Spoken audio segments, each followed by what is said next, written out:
welcome to Dental Brain Crops. This is going to be such an exciting evening or morning wherever you are. I'm your host, Chelsea Myers, and today we are going to be talking to a Navy commander, beauty queen, author, speaker. She's just getting started. Let me tell you, I'm so excited for you to be here. Welcome to the show, Corinne.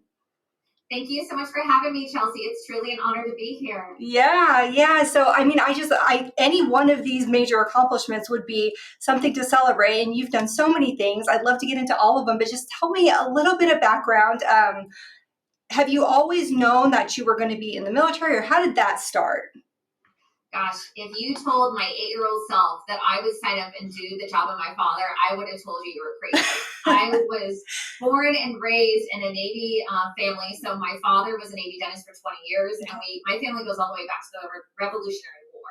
So I never dreamed as a kid growing up on military bases that one day I would raise my right hand, say the same oath, and do the same job and deploy to the same place as my dad would go. But, life has a funny way of surprising you. And for me, really what kind of started that journey was when I got into dental school. I'm not sure if most of your audience knows, but the cost of education just keeps getting more and more and more. And the great thing about the Army, the Air Force, Navy, they give a fantastic scholarship, which I'm happy to connect with anyone in your audience who wants to learn more, because I've actually been someone who interviews for people for that scholarship, sit on boards that select people for this scholarship, and it pays it for 100%. So you can go to the most expensive dental school, medical school, pharmacy school, optometry school in the country. You get that scholarship for the United States Navy, Army, Air Force, and you are set. You just get the years of service back. And that's what initially got me into serving the United States Navy. Yeah. Very good. Okay, so talk to me a little bit about that. What is it like being in the Navy? It definitely comes with its challenges, and I'm just going to put this disclaimer out there. These are my views, not the Department of Defense. Sure. I would tell you that, being in the military is a venture. Mm-hmm. The moment that you get comfortable, then all of a sudden something comes into your life that makes it very uncomfortable. And along the way, you're going to have opportunities that may not look as opportunities. They may look as obstacles, or they may look at something that you really don't want to do. Mm-hmm. And I've learned to go after them. I learned to say yes to the scary things, the uncomfortable things, the things that have put me in downright tears and made me so anxious. And then after doing it, realizing oh my gosh, when can I do that again? When can I sign up? So for example, going on deployment with the Marines in Iraq, I raised my right hand to do it. I volunteered to do that. And before I went, I definitely had a breakdown and cried because I was putting myself into a country, walking on uncharted minefields with the military to go over there and to be the dentist that gets any of the soldiers or sailors or civilians that are out of pain. And I'm so glad I did it. In fact, I now as a commander want to deploy, and they won't let me because I'm too senior and I'm too specialized. My boss just looks at me, he's like, no, we can't let you go. You're one of one. And I'm like, yeah, but what? That's why we joined. And so that's what I really tell people is take advantage of those things. I'm a Christian woman. I believe that God puts people in right for a reason and puts us in places for a reason. And even being in a country, I'm hailing from Japan. And if your audience doesn't know, we still are in a bit of a lockdown here. We still have to quarantine. My family, it's very hard for them to come visit me right now. They have to have a visa that just opened up for even that possibility. And that's only my parents, my brother, and that's it, that could even possibly visit me. So, but being in a beautiful country, I get to do things and enjoy things without a bunch of tourism here. So, I look at it that, and during my time, I got to write a book. So, I look at it as, gosh, I have all this time to do things I never thought I had time to do, and now I do. What can I do? So that's how I kind of looked at my time in the military, and each tour is a season to kind of focus on something new and something to challenge me. And yes, have I been challenged? Many, many ways. Well, first of all, thank you so much for what you're doing. I really respect, admire, and appreciate that.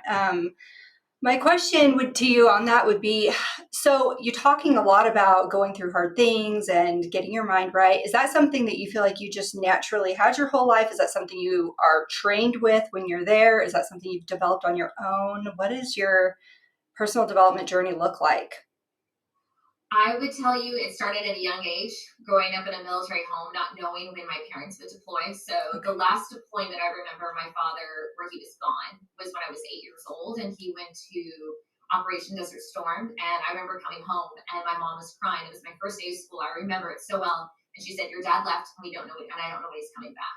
Oh my And gosh. so it was learning how to be resilient, how to lean on a community. I remember we were stationed at Kaneohe Bay Marine Base in Hawaii, and having other kids there where their moms or dads were away, and learning how you could find solitude and strength in others and open up to others. So that was my favorite duty station growing up as a child. I mean, yes, Hawaii is beautiful, let's be honest, but just the fact that we were on a base with so many other people who knew exactly what you were going through, were the exact same shoes. And so that would be where I would say my personal development journey started. And then throughout school, it was just being really strong, not letting someone tell me what my own limitations were, and thinking like, why am I letting someone else dictate my own limits in my life? Like, why do I have to live with their stereotype? Like, because very often I realize that sometimes people put those on you were people who fail to meet their own goals or their own expectations. And that's not something that's easily done. That was, I mean, I got a lot of pushing from my parents telling me to learn how to be very, very self-sufficient and very resilient, and also moving every 3 or 4 years. My entire life,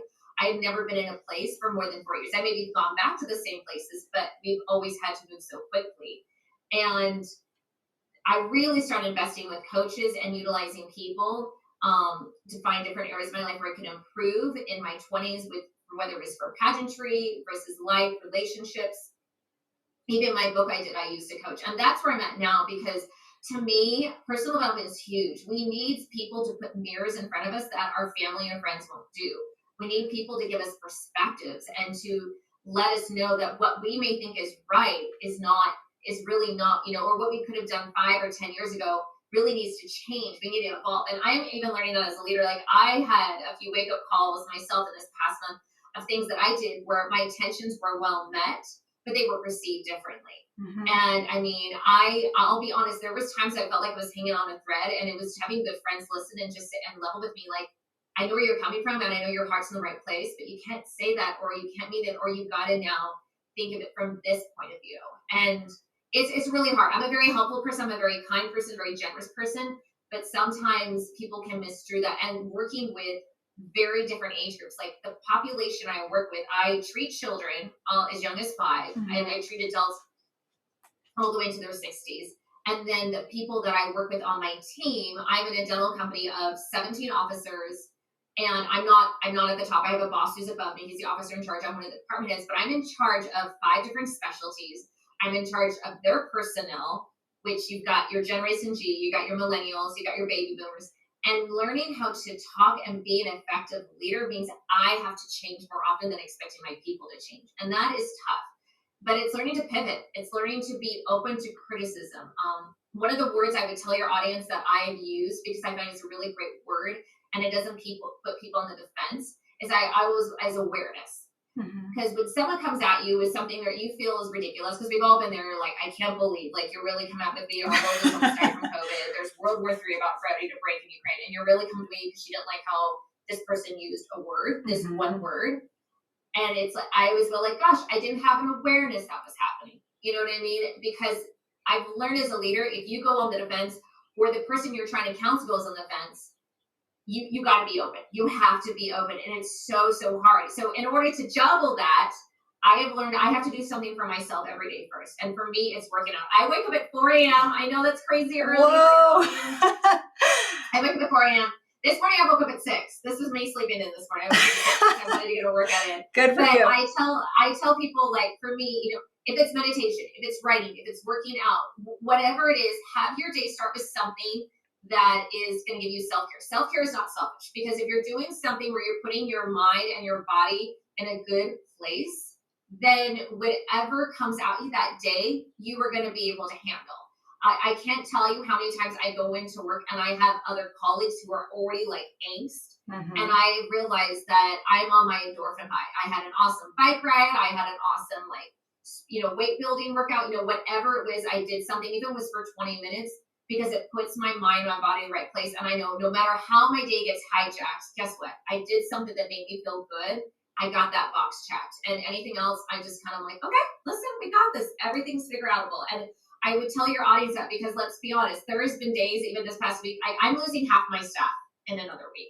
And there's days I've gone where I've had no one helping me, and I am setting up, cleaning down my room, getting out there and grabbing the patient, scheduling the patient, and I just can't answer the phone. And my boss knows it is what it is, because I'm overseas, so it's hard for us to hire people, and we have a lot of rules in the military we have to go with. But anyways, I digress. I hope I'm answering your question. No, I'm 100% with you. What I love about starting your day off with a routine that is focused on self-care is you're really setting your mind filters. And so when I know I'm going to do something and I get up and actually follow through with that, I'm starting out winning. And I'm already in that mode, and I feel like it generates the right type of fuel for me to do the next thing that I need or want to do in my day.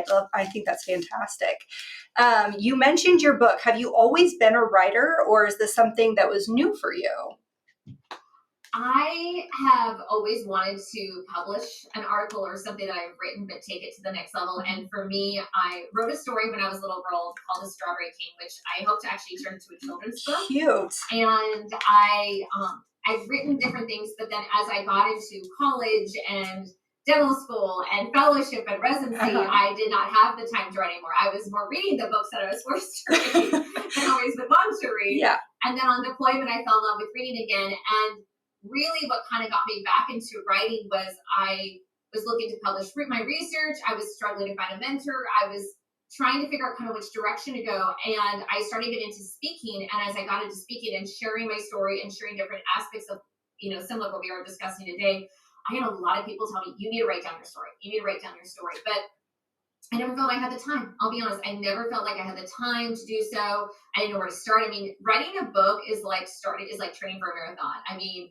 it is overwhelming. And if anyone wants to do it, I'm happy to share like who I used and how to go about it. I mean, just from even simply how to write about it. And then when I was in Italy during the pandemic, two of the officers that I met there were actually in the process of writing a book. And they told me writing is like a muscle. It's no different than you going to the gym and working out your quads, your biceps, your back. Like, it's just something doing. Just do it for 15 minutes a day. And so that's when I started doing it and feeling like it wasn't so overwhelming, such a daunting thing to do. And then as the pandemic hit, for me, it was a place for me to find solitude and peace, because I lived off base. Every time I left my house, I would get pulled over by the polizia, the Italian carabinieri, and have to explain in Italian why I was outside my house. And I just felt like I was in a place where my friend in the United States hadn't been hit quite yet, that I needed a place to kind of not let the outside world consume my thoughts or my mindset. And so that's where it started. But yes, 2 years in the making for a book. It's definitely not an easy feat. And the publishing world has changed so much than what it used to be. So it's that's kind of what got me to where I am today, being a published author. That is so exciting. I'm so excited about it, and can't wait to read it myself. I'll definitely put your link down in the show notes. Tell me, what is the book about? So is this about the things we're talking about today from childhood on through, or what is it about? Absolutely. So we're sharing some of the details today. It's about my life from growing up in the military to drinking the Kool-Aid to becoming a naval officer, and then how becoming an orthodontist and getting to pageantry kind of came through different facets. And with each chapter in the book of my life, it starts with a timeline. So it kind of gives you just an easy way just to kind of know what you're reading about, and then at the very end, I give advice. Things that I learned, things that I wish I knew, things that now that have kind of helped pivot to where I am today. And, I think it's very easy, especially now, for people to look at someone like me or someone similar to me, and they're like, okay, that girl or that guy or that man is so accomplished. Like, it just seems like things were handed to them on a silver platter. And what they don't see is the late nights, the sleep deprivation, the struggles, the injuries, the people telling you, no, you can't do this along the way. And I share some of that in my book and different various stories of just being a dentist in the Navy and being told they didn't want me to treat them because I was a female versus a male. I mean, things like that I've encountered. And I wanted to be able to share it because I have a lot of friends who are in the military who go through these struggles, and it's hard for them to share. They don't feel like they're in a place to share where I was. And I also went through the process of getting the book approved by the Department of Defense. So anytime, you'll see a lot of people publish books when they leave the military, but not very many people publish books while they're still active duty. Because doing this, I put a big magnifying glass over me. I'm not going to lie. I am having various people look at this. And what I did to make sure I was protected is I let my chain of command know I was doing it. And I also used the Department of Defense. They have a pre-publication and security review. It took 3 months for my book to go through their process and get approved. So again, that's where they go line by line. And that's also me going through and asking every single person who I was going to put in my book and my story, can I put your name in my book? Right. Can I put these details in your book? And I know I'm not releasing top secrets, but I still have to go through all that. And it's a lot. It definitely is. But I would just, if it's something you want bad enough, you're going to find a way to make it happen. And that's what I did. Wow, well, that is so great. I really am. I'm just so excited to read it. It's so clear that you just have a real desire and passion for helping people. And I actually also read that you do some work with young ladies. Is that right? I do. So before the pandemic, I did a lot of speaking, and I also was part of an organization called Junior League back in the States, where we grow civic leaders. So you're working with women of all ages, and then in turn, you're also helping out transitional age foster youth. You're helping other nonprofits. So I definitely hope to join it when I go back to the United States. We don't have a chapter here in Japan or in Italy. But in Japan, we haven't been able to do the same outreach. So again, I serve as a mentor to a lot of other naval officers, a lot of enlisted that I work with. I always tell people my door is always open. I'm a sounding board. I'd love to do some more here with the host nation country. We're just, things just haven't been open yet for us to do it. So I hope to get back into that, because to me, that's one of the best parts about being American overseas, is showing others that we are willing to do things out of the kindness of our heart with no expectation in return. I love that, because you talked earlier about the importance of just having a support system and a network around you to help you and guide you and coach you and mentor you. And I love that you're also willing to be that person, not just hoard the strength and knowledge, but actually share and give back to other people. That's so great. Thank you so much for that. Talk to me about being a beauty queen. Now, is this something that you also grew up doing, or how did this come about? Oh gosh, yeah. There's no way my father would ever let me do any of this. Okay. And I'll be honest, my parents were not very supportive of this until I won maybe Miss United States. Once I won like a huge national title, they're like, oh, like, I guess this is kind of a thing. So it took them a while to get around. They were not supportive of it. I got into this as a complete dare in dental school. Some jerk in my class was paying attention to a conversation I had with one of my dental school classmates, and she was talking about the Miss USA pageant. I went to dental school in Las Vegas, and the Miss USA pageant typically had their national pageant there. And she's like, hey, the second runner was a dental student from North Carolina. Corinne, you should enter this. And before I had a chance, he just butted in, was like, oh, Corinne can never do that. And I just turned around and was like, all right, watch me. And so my first year competing for Miss Nevada, I got first runner up. I had no clue what I was doing. I wore the wrong colors on stage. I didn't know you needed to like hire an entourage of people or do all this training. And 3 years later, I won Miss Nevada, and then I entered the Navy. And I was like, oh, okay, let me go tell my boss, by the way, I just came in, but can I leave for another week to go compete in this big pageant?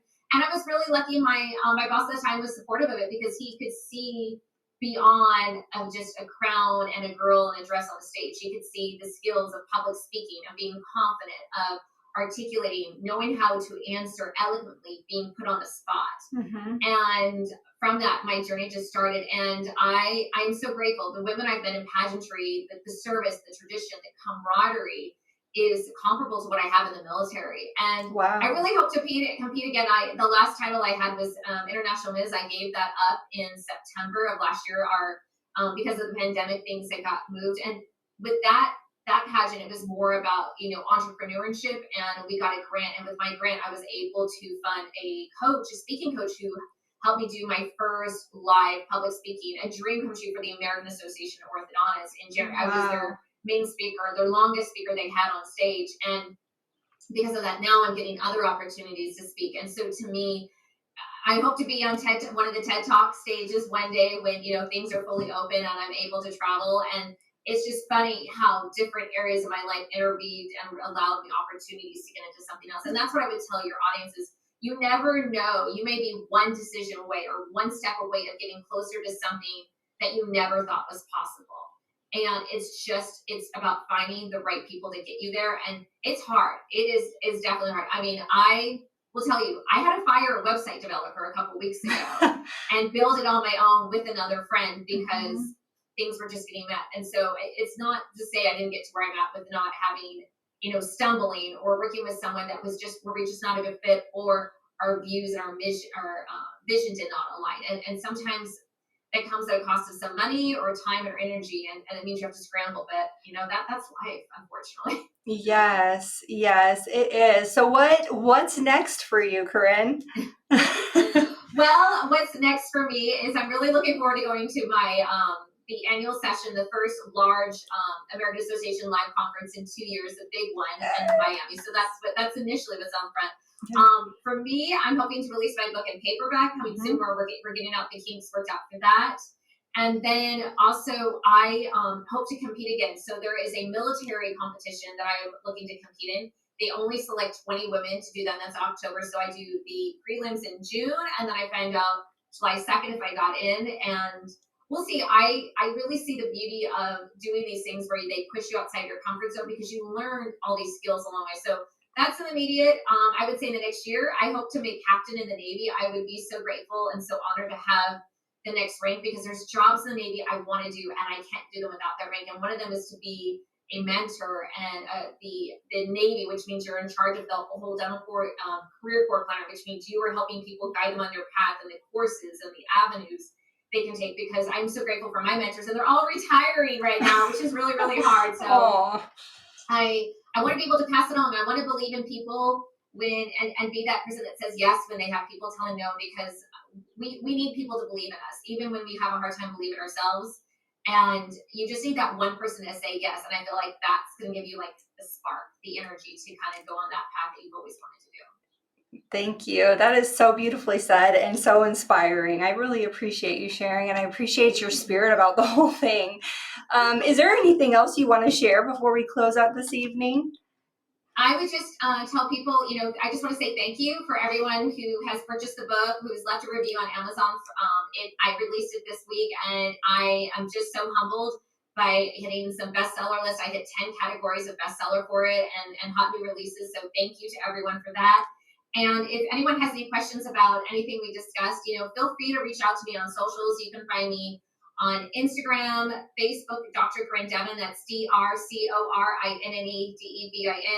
or on YouTube or LinkedIn. And, feel free to reach out, because even if I don't know the answer, I'm a really good networker in helping get people connected and finding the answer. And I hope today gave you just a bit of sunshine you needed to let you know everything's going to be okay. It was perfect. Thank you so much. I sure appreciate your time today. You too. Thank you.